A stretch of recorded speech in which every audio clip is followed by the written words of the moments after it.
I'm sure a lot of you are familiar with this photograph. This photograph was supposedly taken from the South Pole telescope that was designed and built for the monitoring and tracking of Planet X, also called Nibiru. This is the base photograph. 2 days ago I found the second photograph, similar to this. The only difference is that in this photograph, it reveals coordinates on the bottom. This photograph was taken off of a gentleman's YouTube video, which was later removed thus after. Coordinates are, can't really come in on the camera that well, but 5 hours, 33 minutes, 27 seconds, -6, 10 degrees, 56. Now, I thought to myself, if I were to take these same coordinates and plug them into Google Earth Sky, if I may possibly get the same image, seeing how that these images were taken in 2007, around that time period, right after the South Pole telescope was first opened, and Google Earth Sky originated in 2007, I thought there might be some possible similarities in the pictures.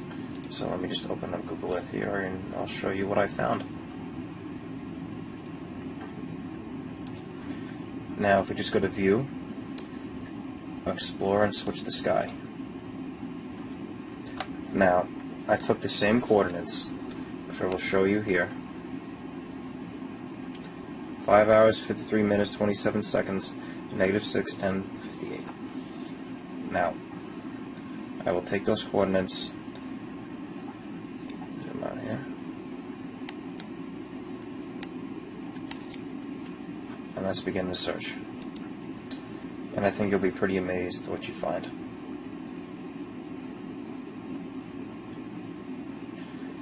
It looks that we went into a big dark hole. Now, as you can see, there's no stars around or anything in this image.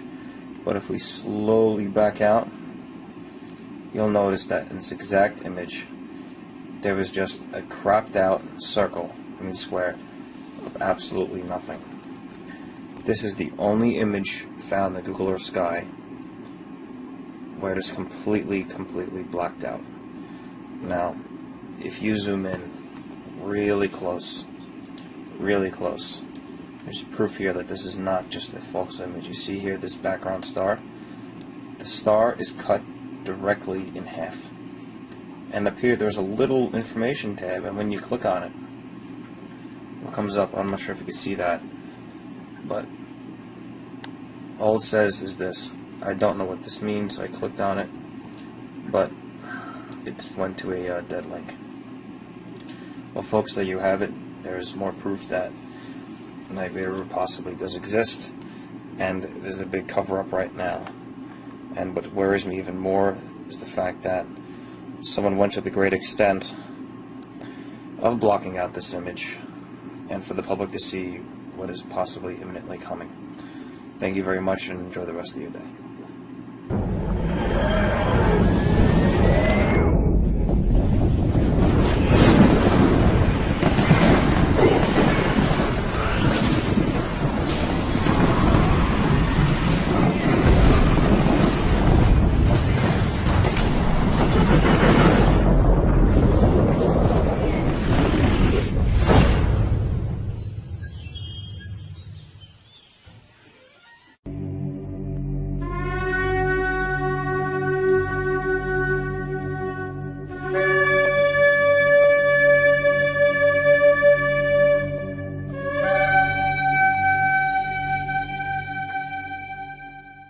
I looked when he opened the sixth seal, and behold, there was a great earthquake, and the sun became black as sackcloth of hair, and the moon became like blood.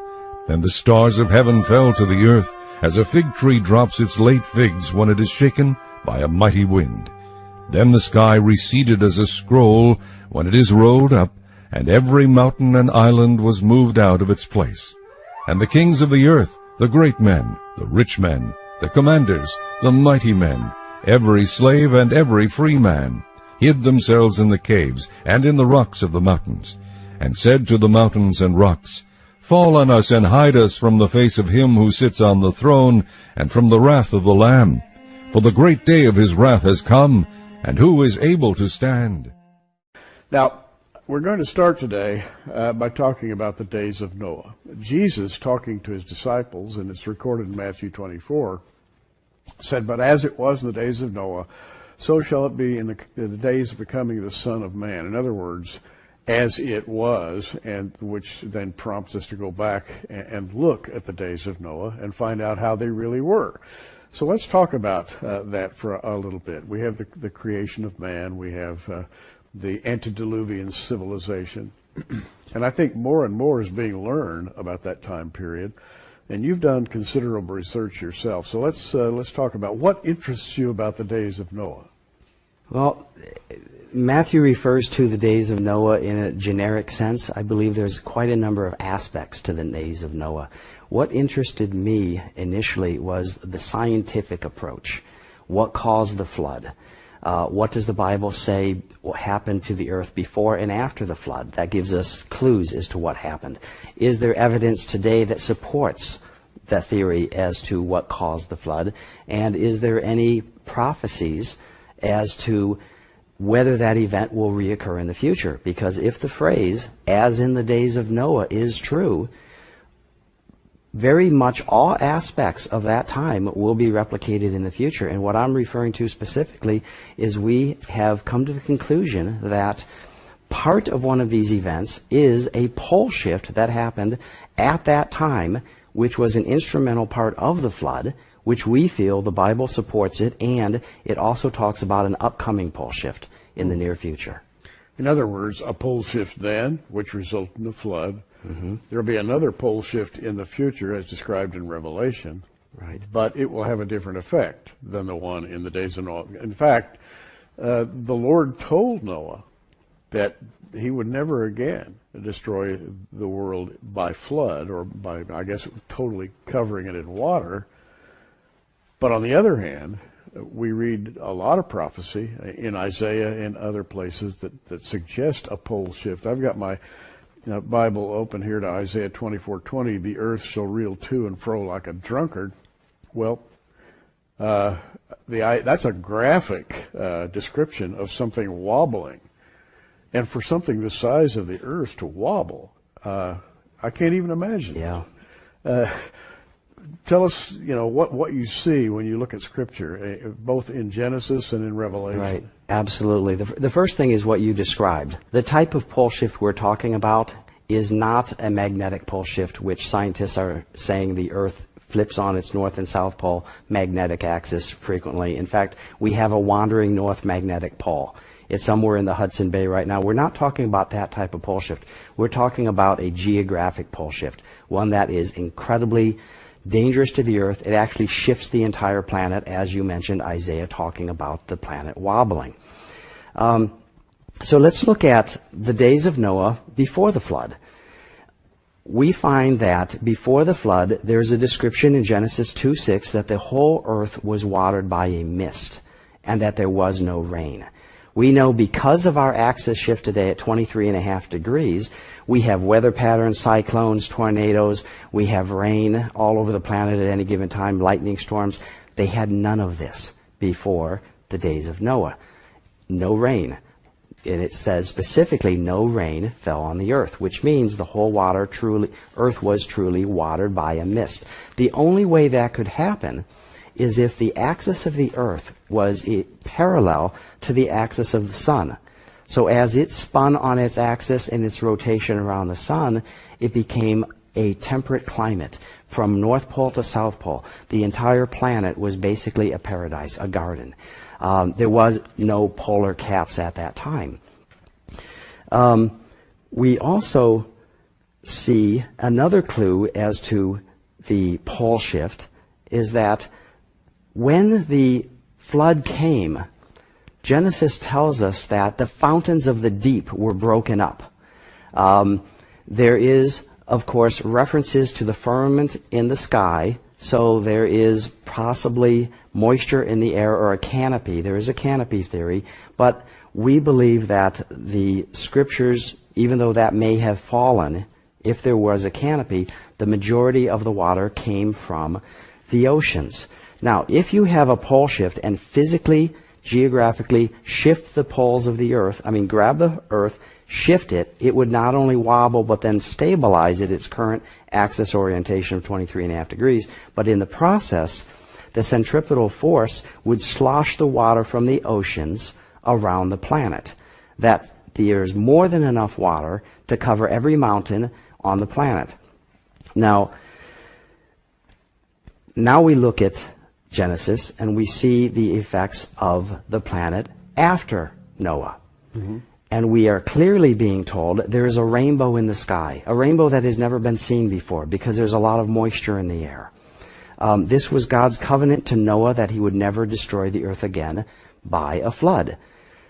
Could he? Yes. The oceans are still there. He could, but he promises he won't. In fact, later on in Scriptures, we learn that he says that the next time he comes, he will destroy the world by fire. During the days of Noah, it was very clear what type of pole shift we were talking about, a geographic pole shift, where the entire planet actually moves 23.5 degrees. Or the whole planet moves. In this particular case, it was 23.5 degrees. Now, there is a much, much, much more devastating type of pole shift that has never happened on the planet. It is a crustal pole shift. It is one where the axis of the Earth continues to spin the way it has been, but the entire outside crust of the planet suddenly shifts around the spinning axis. Mm-hmm. Now, remember when I said that the equator, wherever the equator is around the spinning axis, is about 20 kilometers wider? Well, as the crust shifts over this, the land literally has to rip apart in excess of 20 kilometers as it moves across the new equator and collapse back over. So it literally is going to rip apart most of the planet while this is happening. Let me read to you why I believe that the upcoming event is a crustal pole shift. Let me read to you out of Revelation 6:14 the actual description of this event. This is the opening of the sixth seal. And the heavens departed as a scroll when it was rolled together, and every mountain and every island were moved out of their place. What it's talking about is, think of just a quick analogy. Islands and mountains as carrots. They're on the surface, but their base goes far underground. And if you chop off every island and every mountain, if you take this verse literally, everyone on the planet, and everyone is moved simultaneously out of its place, you have a crustal pole shift. The more liquid center of the earth, the mantle, is stationary, and the crust is being ripped away from the center mantle. This type of pole shift would create lateral forces all over the planet, collapsing buildings, collapsing infrastructures, causing tsunamis, generating an EMP pulse from the center of the earth, basically disrupting all of our communication satellites. GPS would be down, all of our power grids would disappear. There would be massive high winds and an exponential increase in earthquakes all around the planet. And islands being moved out of their places, that's not as easy as it sounds, because if, for example, the Hawaiian Islands are above the sea, but they widen out under the water, and they're on a very firm base. Let's put it this way, they have a firm foundation. But the Bible says islands like that are going to be ripped away, literally removed from their connection. In fact, the Old Testament refers to this as well. Like you mentioned, Isaiah 13:13 says that the earth will be moved out of her place, meaning it won't even be in the same orbit. Whatever causes this pole shift, this crustal mantle pole shift, is also going to alter the orbit of the earth. Isaiah 24, the earth will reel to and fro as a drunkard. It won't even have cycles anymore. If you were alive at that moment and you looked up in the sky, the sun is moving in this direction for a few hours, it slowly diverts and moves into a different direction. So this would be a horrible time. As far as anybody's concerned, it's the end of the world. In 1958, Charles Hapgood suggested in his book, The Earth's Shifting Crust, that the Earth's crust had undergone repeated displacements and that the geological concepts of continental drift and seafloor spreading owed their secondary livelihoods to the primary nature of crustal shift. According to Hapgood, crustal shift was made possible by a layer of liquid rock situated about 100 miles beneath the surface of the planet. A pole shift would thus displace the Earth's crust in around the inner mantle, resulting in crustal rocks being exposed to magnetic fields of a different direction. An Earth crust displacement, as the words suggest, is a movement of the entire outer shell of the Earth over its inner layers. If you remove the peel from an orange and then reattach it to the fruit, you can visualize the possibility of the peel moving over the inner layers. The Earth's crust, according to Charles Hapgood, can likewise change its position over the inner layers.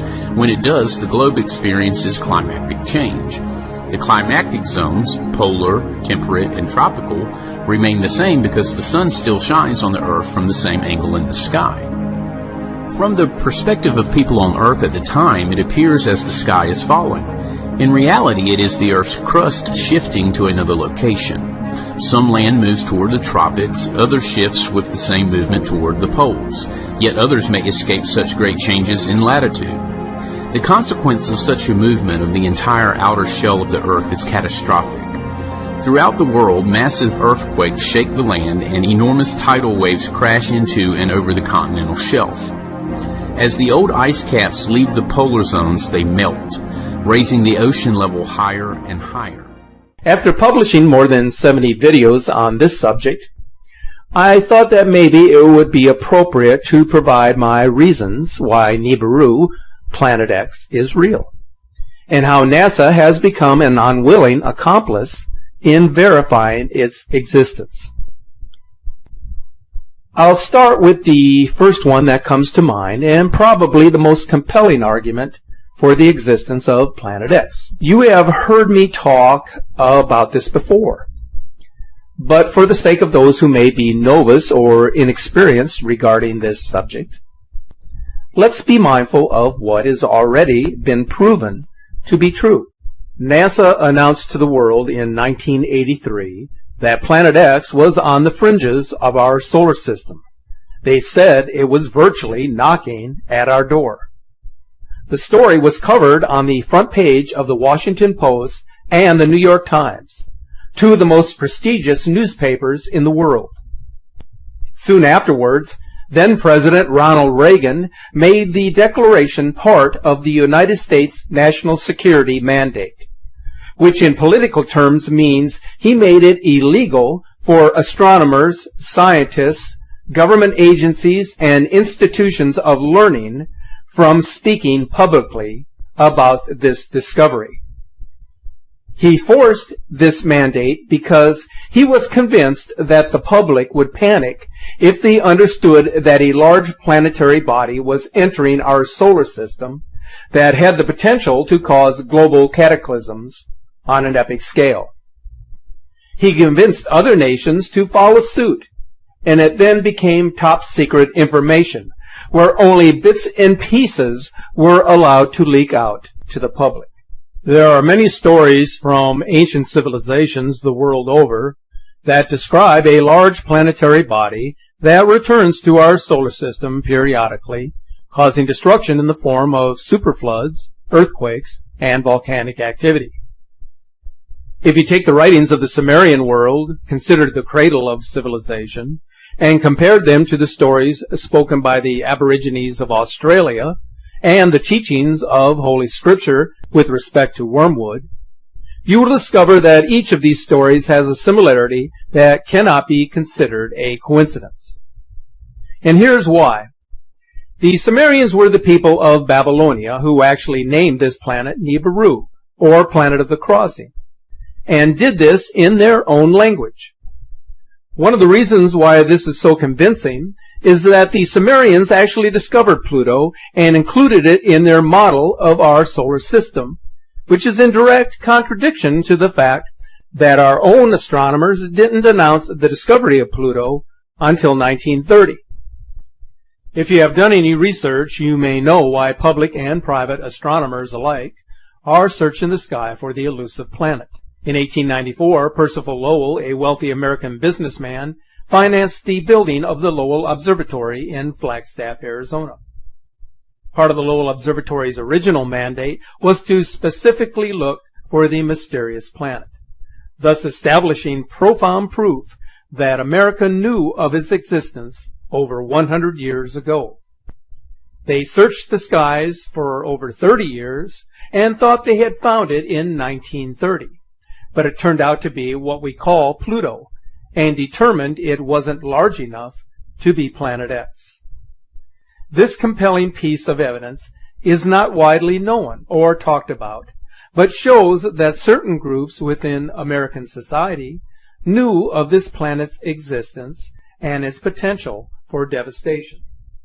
Although rarely talked about, the phenomenon of an increase in the Earth's wobble observed by the public worldwide is included in the top 5 reasons for its numbers of observations made by the public. Here's an important observation that has been reported by farmers around the world, who are consistently viewing the sky as part of their livelihood as the world's food producers.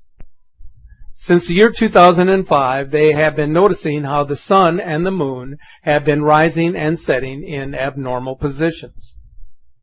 Now, there can be no mistake about this, since their observations have been corroborated by the Inuit elders, the Eskimo civilization of the Arctic frontier.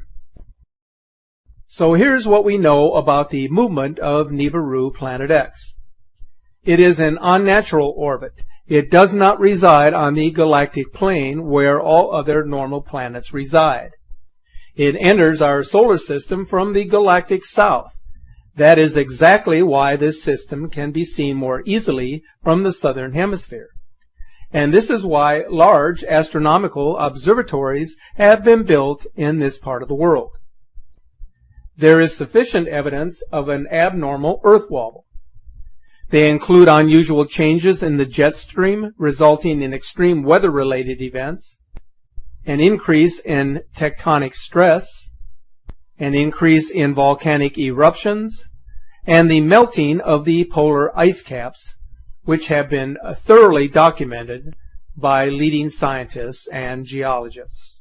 Irrefutable photos and videos of second sun sightings the world over is another evidential link that cannot be ignored.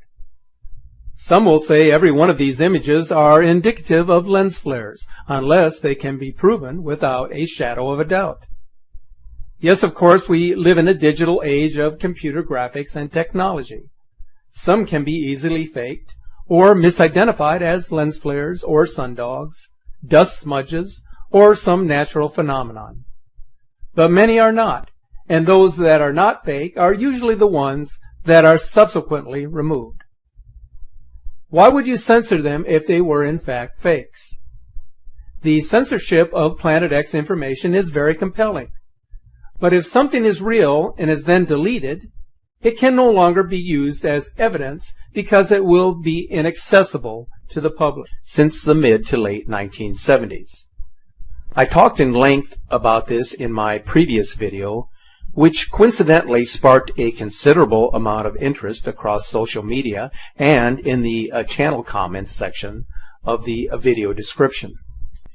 The preparations that are ongoing include, but are not necessarily limited to, underground sanctuaries and military installations.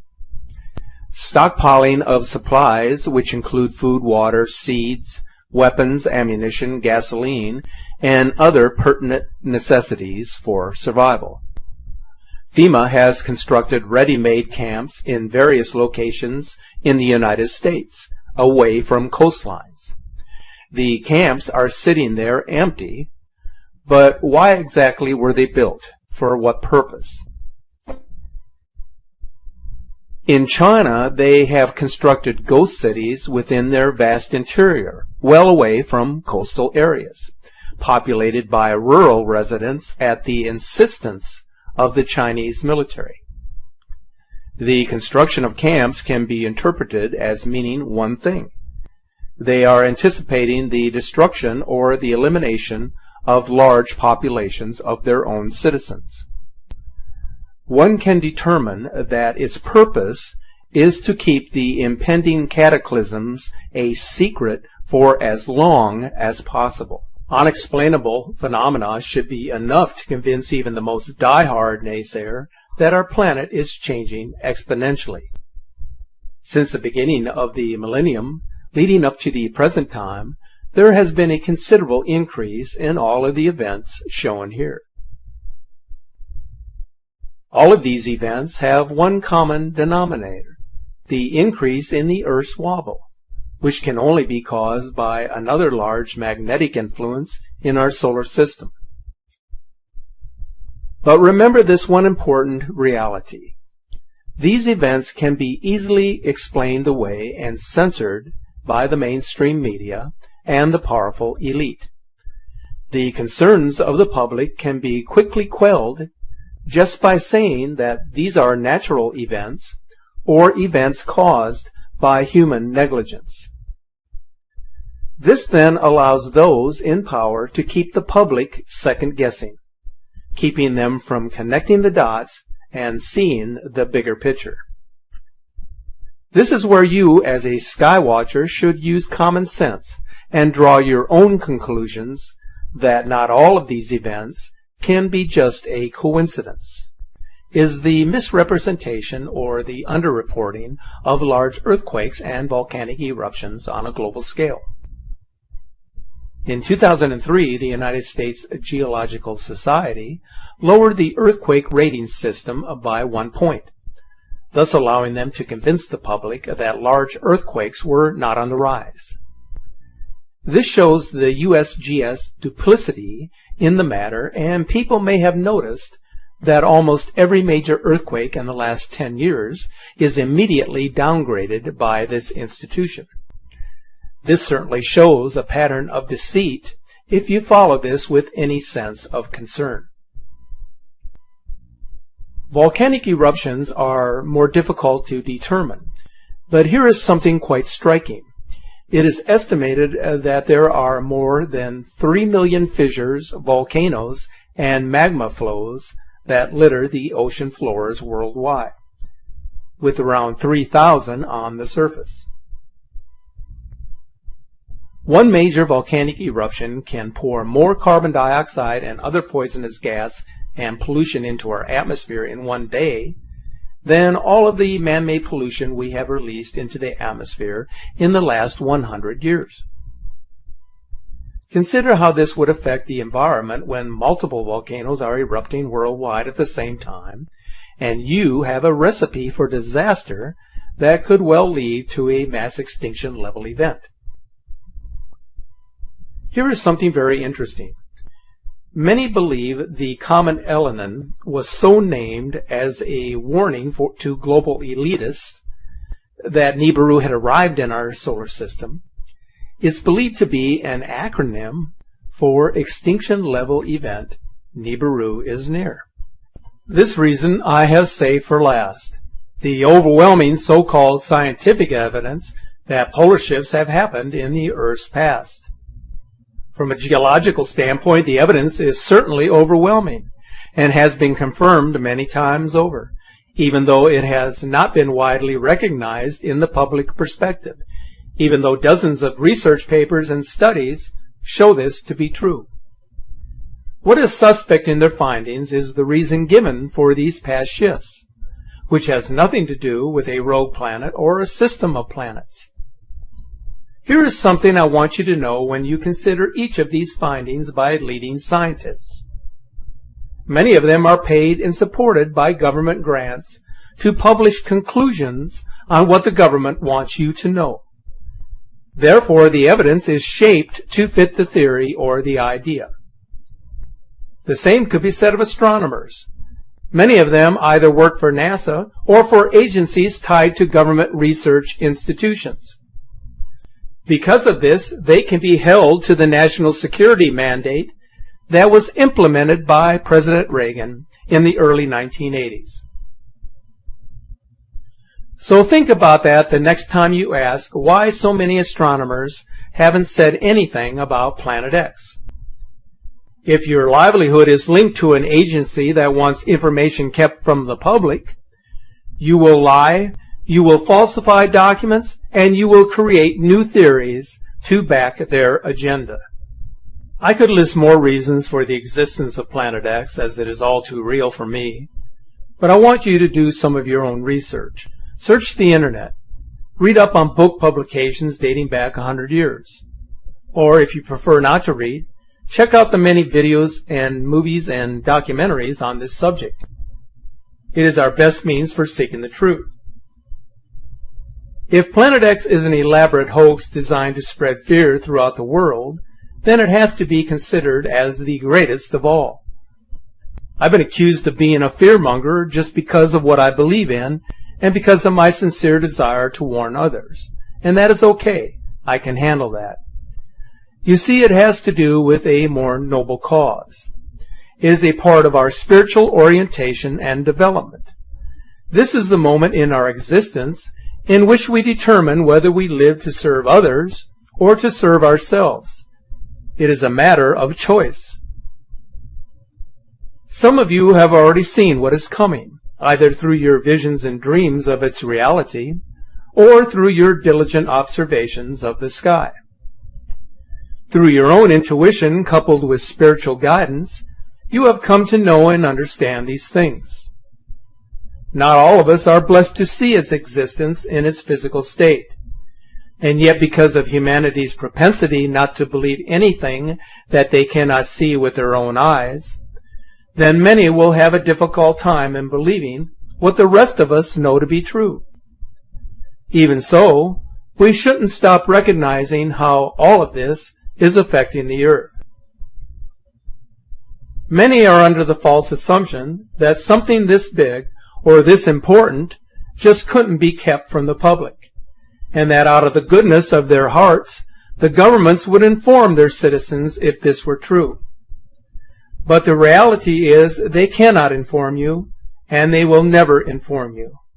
How can you possibly tell 7 billion people that something is coming that the world cannot control? The global elite will seek shelter in their underground cities, but even these places will crumble by the magnitude of what is upon us. Current research and data now suggest that we are living in a time of global flooding and devastating changes thrust upon the earth by powerful forces unknown to this generation. Understanding my reasons for the existence of a Planet X or a Nemesis system may in the long run help many of you to seek the truth as to why our planet is facing perilous times. I have come to the realization that my purpose in life, irrespective of my personal accomplishments, is and has been to be of service to others in the latter days. Here is something that I know to be true. The ancient cultures and civilizations left many clues as a warning to future generations. And this is how the powers that be knew when and where to look for that planet that we call Nibiru, the planet of the